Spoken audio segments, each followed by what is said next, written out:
Welcome back to the third section of the Foundational Skills module. This section is really about leading and supporting the foundational skills instruction as coaches, as district leaders, as school principals. When we are supporting our school-wide implementation and intervention implementation, we use data to help us get some feedback on how well we are doing. The data that we typically use is from your universal screening measure and your progress monitoring tool.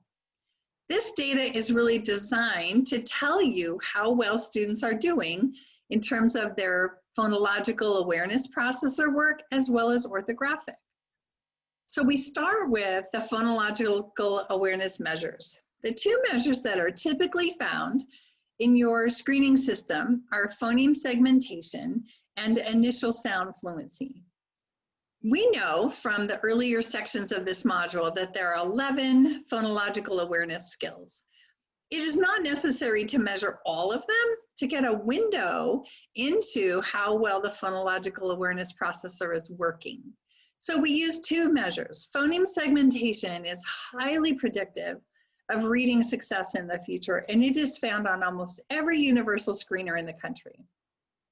It really tells you, can students hear a word and take apart the sounds at the individual phoneme level, which we know is one of the most complex skills in phonological awareness. Also, isolating sound fluency.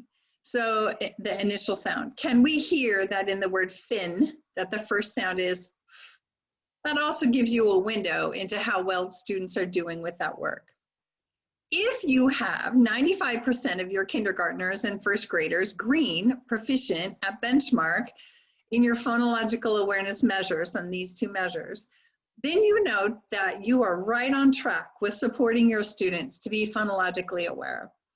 Your core system is working right, your intervention system is working right, because 95% of your students should be mastering phonological awareness easily by the middle of first grade. If you find you have 35, 40, 45% of your students in the green, then you know you have some work to do across your system. Is it that core instruction, the routines aren't quite as tight as we could have them? Is it that actually phonological awareness isn't taught every day? Is it that the routines have too much extra verbiage and we need to tighten up those routines to be more explicit so that students are clear? Is it that students have only 2 opportunities to practice that skill and we need to up that to 4, 5, 6, 7, 10 opportunities a day? Is it that they are receiving instruction in core, but some of the students who need supplemental support aren't actually getting phonological awareness in that intervention? So these are a couple of questions you would ask yourself when you look at this data. The data that gives us feedback on your orthographic processor is the phonics data. And these sub-skills tell you whether that symbol recognition and orthographic mapping those sounds onto those patterns is working the way that it should be. Letter naming and letter fluency tells you how are kids with seeing that symbol. When they see a symbol, do they immediately know the name for it? And do they immediately know the sound that associates with that symbol? This is on the lower end of what we want students to know and be able to do in the reading process. So we want that to be nailed down nice and tight by the end of kindergarten, middle of first grade. Nonsense word fluency. It really tells you how well are students doing with a unit that it's unfamiliar. So if I have the unit WUV, in nonsense word fluency, we want to see if they can say w, v. Take each of those symbols in that unit and give it its sound. And maybe they can say WUV, or maybe they can even read it at the unit level, WUV. So this is really going to give us a picture of that sound symbol relationship in a unit, a picture of the student's potential ability to blend short vowel words, often, and the ability to read that as a unit.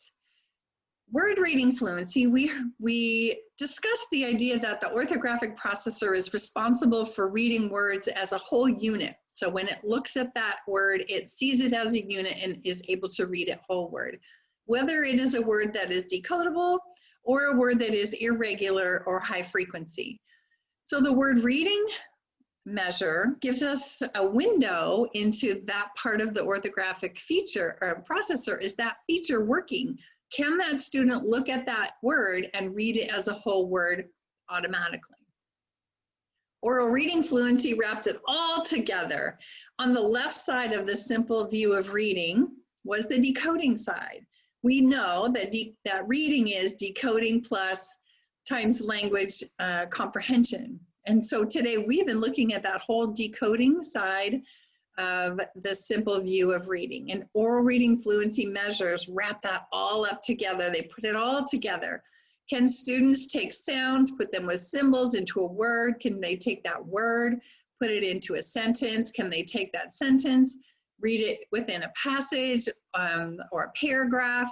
And can they do all of that with the amount of automaticity they need so that they are freeing up room and making space for comprehension? One of the things that we have found with leading and being a teacher leader, a coach, a principal, or a district leader, a lot of times we just give the universal screening measure, and as teachers, we're not really sure why we would give it, or we're not really sure how important the underpinnings of that measure are. For example, these two sections give you feedback into the two processors that are important for decoding. Many teachers don't know that. That's an opportunity for us to share with them. Also, knowing what each of the measures is designed to do and what it's designed to tell us is also very helpful for teachers. So as leaders, one of the first things we might suggest is that you take a look at your universal screening measure and you spend a few minutes really understanding what it's measuring, what processor it's accessing, and what the feedback of that data is really actually going to be telling us.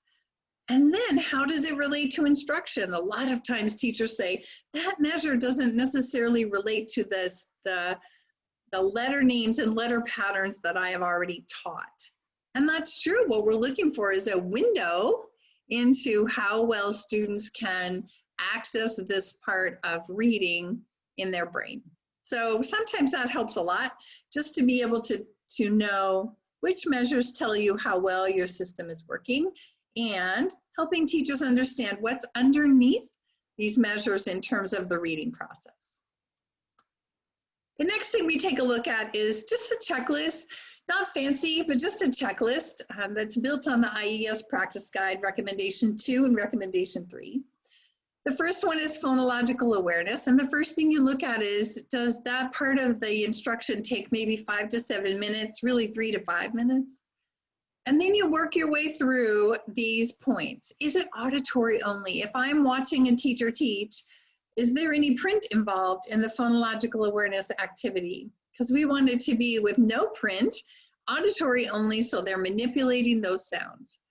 And then, do students listen to a stimulus and chorally respond? For example, I would say to the students, boys and girls, you're going to hear the sounds in a word. The word is cat. What are the sounds? Nice job. So the stimulus is cat, and the students are chorally responding to the number of sounds. Also, you want to look and see, are we using specific verbiage from the routine? All reading programs have routines, and we just spent the last portion of the module in section 2 learning about the really important parts of the routines and how you would implement them. So you want to watch for that. Are the teachers using the specific verbiage? Are they modeling this skill at least once before guided practice? So my turn, boys and girls, we're going to blend sounds in words. My turn. Slip, slip. Now it's your turn. When I tap on the top of each cube, I'm going to say the sound. When I slide my finger, you're going to say the word. Ready? Your turn. Fast. So I modeled the first one with slip. Then I'm very clear with them about what the students are going to be doing. And it was a my turn model, your turn guided practice. And then I don't add a lot of other verbiage. I actually just deliver the routine in that very simple fashion. And I move from item to item. So I may say, boys and girls, you're going to blend sounds to make words. Ready? Slip, fast, cap. Nice job. Now I'm going to say a word and you're going to take the sounds apart. The word is cat. Hit. Fast. So I move in between item to item. So I was blending and I went right to segmenting. I did notice I forgot a model. Don't do that. And then you go right into the next activity. And you want students to be practicing that skill 5 to 7 times in that instruction at a minimum so that they actually have enough opportunity. Remember, things only move from short-term to working memory, working to long-term memory when we have either repetition or we attach the new information to something we know. So we want 5 to 7 opportunities every day, which then creates 25, 35, 45 practices by the end of the week, and then cumulatively, that begins to add up. All programs have immediate corrective error procedures, and you want to really be listening and seeing when kids make an error, how do we go about that? Is it my turn? Say the word. Your turn? Say the word. And we want to be super quick and super explicit and take that error out of short-term memory. The bottom of each of these sections is really about the data. And we just talked about what sub-skills you have to give you feedback on this section. So that's all that is describing that data. We'd like to take a couple of minutes now for you to look in your document. It's in your handout. We would love you to take 2 or 3 minutes on your own just to read through and see if there are some things that are of interest to you. If you were coaching, if you were observing in a classroom, if you were working with a colleague and you had some goals for phonological awareness data to be able to show some improvement, here be some things you might take a look at as a team. So take a look at the document for 2 or 3 minutes, and then your facilitator will provide you an opportunity to talk with your colleagues about what you noticed and how you might use this in your school, your building, your coaching, your district. So take a few minutes and look through it. Your facilitator is going to pause the video, and then you will get a chance to work with your colleagues after a few minutes of looking at the document. See you back in a minute. Welcome back. We hope that conversation was helpful for you. This is the very last portion of this module, and it is really thinking about how do we lead instructional routines. There are a couple ways we think about it. Number one, these are the common routines that are found in almost all reading programs, and you saw them in the triangle. And you learned how they were sequenced the way they were, what the progression is, and you learned why each of them are important and how to do them. So as you are leading your literacy system, thinking about, do our students get to experience these routines every day? Do they have systematic, explicit instruction on each and every one of these routines every day? Should take no more than 20 to 30 minutes. Are students getting a chance to have an effective routine with high frequency or irregular words? Are we doing sound spelling cards every day? Do our teachers have spelling cards, sound spelling cards? Do they have the same sound spelling cards? Do the intervention teachers have the same sound spelling cards as the core teachers? Are students getting 20, 200, 400 repetitions with these sound spelling cards regularly? How about our blending routines? Are we delivering our blending routines as designed? Are we actually moving from continuous to sound by sound and vowel first and maybe even multisyllabic to move students through that process of sound by sound blending, or blending each and every sound to then blending into a unit, to then unitizing, and then actually looking for the vowel, spot the vowel, read the word. How are we doing? What blending routines does our program use? How are we delivering them? Is there professional development or coaching we might need to be able to shore those up and make them nice nice and tight and effective for students. And then word reading. Are we getting a chance to have students do word level reading each day so that they have those words, that part of the process, or looking at the word and automatically turning it into a word? And then finally, dictation. Are they able to segment the sounds in the word they hear and then represent those sounds correctly in their spelling patterns? So a part of leading your early literacy system is knowing your routines, knowing when they come in the program, how they are delivered within the material, and do students get that opportunity every day? And is there something we could shore up, tighten up, strengthen to be able to support students? And what about intervention? Are they getting that same experience? So we are really thankful for the time that we were able to spend with you in this module.